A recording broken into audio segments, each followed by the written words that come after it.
Dostlar salam, hər vaxtınız xeyir olsun. Dövlət qulluğu, qanunvericilik fənnindən dərslərimizə qaldığımız yerdən davam edirik. Bizim növbəti mövzumuz isə Naxçıvan Muxtar Respublikası olacaq və bələdiyyələr olacaq. Uşaqlar, gəlin baxaq ilk olaraq Naxçıvana. Baxın, burada qeyd olunur ki, Naxçıvan Muxtar Respublikasının statusuna baxaq. Azərbaycan Respublikasının tərkibində muxtar dövlətdir. Bəli, biz görürsünüz federativ yox, unitar dövlətik. Ona görə ki, vahid bir idarəetmə sistemimiz var və Naxçıvanda qəbul olunan konstitusiyada Azərbaycan Respublikasının konstitusiyasına uyğun olmalıdır və s. Bu barədə ətraflı danışacağam. Və burada qeyd olunur ki, Azərbaycan Respublikasının ayrılmaz tərkib hissəsidir. 3-cü bənddə bu qeyd olunurdu və qeyd olunur ki, Naxçıvanın konstitusiyası və qanunları Azərbaycan Respublikasının konstitusiyası və qanunlarına zidd olmamalıdır və belə deyək, Naxçıvan ərazisində nələr məcburidir? Burada qeyd olunur. Azərbaycan Respublikasının konstitusiyası, indi mən markeri görüm götürə biləcəmmi? Hə, tamam, deyəsən belə götürürük. Hə, tamam. Mən götürə bilmədim uşaqlar. Üzrlüsən. Bu hissədən görüm markerim. Hə, okey, draw. Hə, deməli Naxçıvan ərazisində məcburidir. Nələr? Azərbaycan Respublikasının konstitusiyası, indi mən sərqəyə yaza bilmirəm. Daha sonra bura aiddir Azərbaycan Respublikasının qanunları, Azərbaycan Respublikası Prezidentin fərmanları və daha sonra hansılardır? Nazirlər Kabinetinin qərarları Naxçıvan Muxtar Respublikasının ərazisində məcburidir. Növbətiyə baxaq. Naxçıvan Muxtar Respublikasında hakimiyyət bölgüsünə baxaq. Naxçıvanda hakimiyyət bölünür. Qanunverici hakimiyyət burada Ali Məclisdir. İcra hakimiyyəti Nazirlər Kabinetidir. Naxçıvanın məhkəmə hakimiyyətini isə Naxçıvan Muxtar Respublikasının məhkəmələri həyata keçirir. Və qeyd olunur ki, hər bir hakimiyyət qolu konstitusiya ilə müəyyən edilmiş səlahiyyət çərçivəsində müstəqildir. Növbətiyə baxaq və Ali Məclisdən danışacağıq. Ali Məclisdə 45 üzv var və bunların səlahiyyət müddəti uşaqlar 5 ildir. Ali Məclisin sədri isə Naxçıvan Muxtar Respublikasının ən yüksək vəzifəli şəxsidir. Maddə 136-da da bu öz əksini tapıb. Daha sonra keçək digər hissəyə. Və burada artıq 138-139-a baxırıq. Deməli, Naxçıvan Muxtar Respublikası Ali Məclisinin müəyyən etdiyi ümumi qaydalar. Bunun fərqləri ilə bağlı mənim konstitusiyadan qızıl qaydalarım var. Ona mütləq şəkildə baxın. Sadəcə bunu bilin ki, ümumi qaydalarla bağlı qanundur və həll etdiyi məsələ ilə bağlı isə qərar qəbul eləyir. Və ümumi qaydalara hansılar aiddir? Burada vergilərdir, Ali Məclisə seçkilərdir. Daha sonra Naxçıvan Muxtar Respublikası iqtisadiyyatının inkişafı, sosial təminat, ətraf mühitin qorunması və s. Ancaq qərarlar hissəsində isə hansılar var? Naxçıvan Muxtar Respublikası büdcəsinin təsdiqi, iqtisadi və sosial proqramların təsdiqi, Baş nazirin vəzifəyə təyin olunması, azad edilməsi məsələsi, Nazirlər Kabinetinin tərkibi, Nazirlər Kabinetinə etimad. Yəni görün nə qədər işləri var həll etdiyi məsələ ilə bağlı. Görürsünüz, burada isimdir, seçki yazıb, vergi yazıb. Burada isə həll etdiyi məsələlər bir növ feil kimi yadınızda saxlaya bilərsiniz. Qısa dedim bunun fərqini.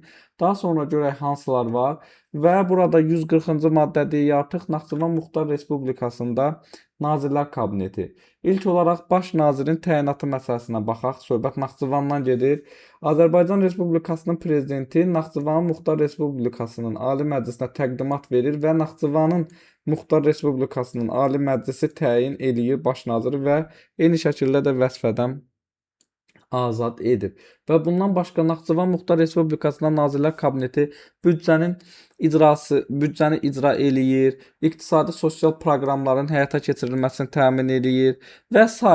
məsələləri əlbəttə ki, həll eləyir və Naxçıvan Muxtar Respublikasının Nazirlər Kabineti eyni zamanda qərar və sərəncamlar qəbul edir. Bilirsiniz, Azərbaycan Respublikasında da eyni şəkildə belə idi, yəni ümumi qaydalar müəyyən eləyərkən qərarlar idi, digər məsələ ilə bağlı isə əlbəttə ki, sərəncamlar idi.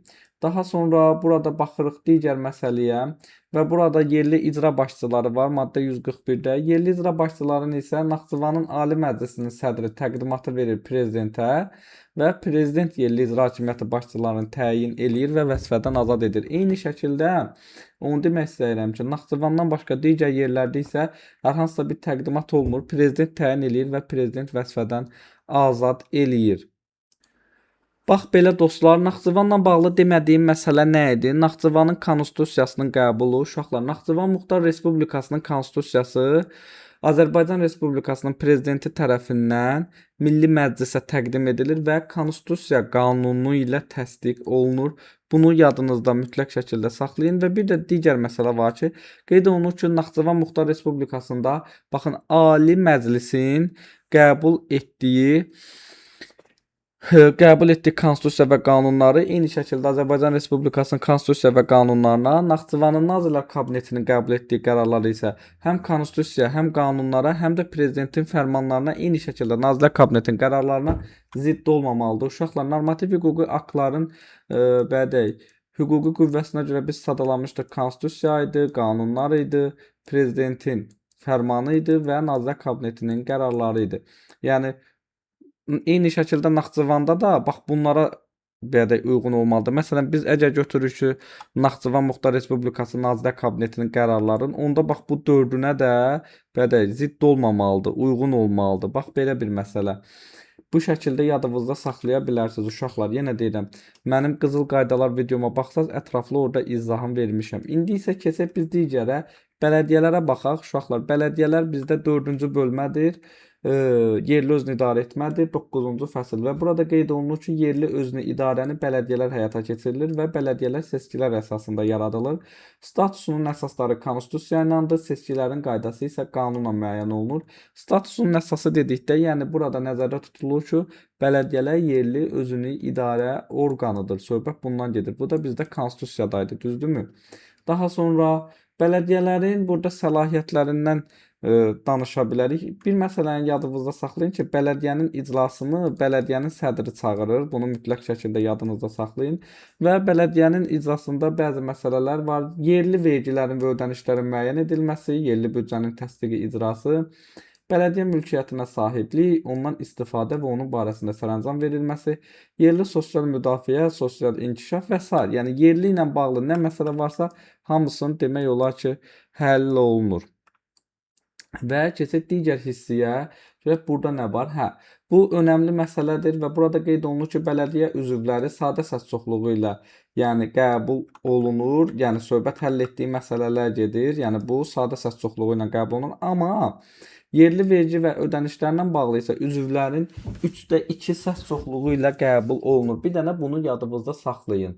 Bax bu önəmli məsələdir. Daha sonra burada bələdiyyənin müstəqilliyinə baxa bilərik və qeyd olunur ki, bələdiyyələr öz səlahiyyətlərini həyata keçirməkdə müstəqildir və bu müstəqillik Azərbaycan dövlətinin suverenliyinə xələl gətirə bilməz. Eyni şəkildə bələdiyyənin də fəaliyyətinə dövlət nəzarət eləyir və bilirsiniz, bir önəmli məsələ var ki, yəni bələdiyyə hesabatlarının dinlənilməsi məsələsi var ki, bu da Milli Məclisin həll etdiyi məsələlərdir.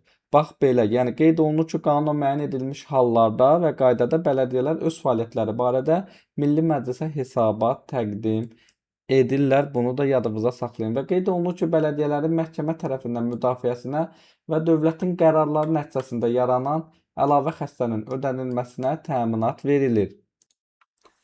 Hə, dostlar, buna aid nümunə də deyə bilərəm. Məsələn, fikirləşin ki, özümüzdən deyək də, hər hansısa bir rayon bələdiyyəsidir. Bir idman meydançası tikmək üçün bir layihə sifariş eləyir. İndi layihədə kimlər var? Mühəndis var, dizayner var, tikinti şirkəti var və s. ödəniş eləyir. Sonradan Fövqəladə Hallar Nazirliyi bildirir ki, ərazi sürüşmə zonasıdır. Amma tikinti icazə vermirəm. Ona görə bələdiyyə layihəni dayandırır. Amma artıq xərcə ki, baxın. Ona görə bunun çəkdiyi xərclər boşa gedir. Bu halda bu qərar dövlət orqanına məxsus olduğuna görə bələdiyyə məhkəməyə müraciət eləyir, xərclərin dövlət tərəfindən qarşılanmasını belə deyək, tələb eləyə bilər. Yəni uşaqlar, buna aid misallar çox gətirə bilərik. Bununla bağlı qısa videoda çəkərəm, orada da daha ətraflı danışaram sizlərə. Bax belə. Və daha sonra eyni şəkildə maddə 146-ya baxırıq ki, burada da qeyd olunur ki, bələdiyyələr bələdiyyə qulluqçuları ilə birlikdə bələdiyyə qulluqçularının qanuna zidd hərəkətləri və hərəkətsizliyi nəticəsində insan hüquq və azadlıqlarına dəymiş ziyana görə və onların təminatının pozulmasına görə necə məsuliyyət daşıyır? Önəmli məsələ budur ki, altından da xətt çəkirəm, mülki məsuliyyət daşıyır. Bunu da yadınızda saxlayın. İmtahanda tez-tez düşür bu hissə. Necə məsuliyyət daşıyır? Buna inzibati deyirlər və s. Mülki məsuliyyət daşıyırlar. Bu da bələdiyyələr haqqında bizim videonun sonu idi və burada da istəsəniz belə də baxa bilərsiniz. Yəni müqayisə kimi, məsələn, Naxçıvan statusu Azərbaycan Respublikasının tərkibində muxtar dövlət, bələdiyyələrdə isə yerli özünü idarə etmə orqanı, hər ikisi konstitusiya ilə müəyyən olunur. Əhatə dairəsi burada qeyd olunub, bələdiyyələrdə yerlidir. Ancaq Naxçıvanda isə regionaldır. Yəni bütün muxtar respublikası ərazisində bunun qanun və qərarları keçərlidir.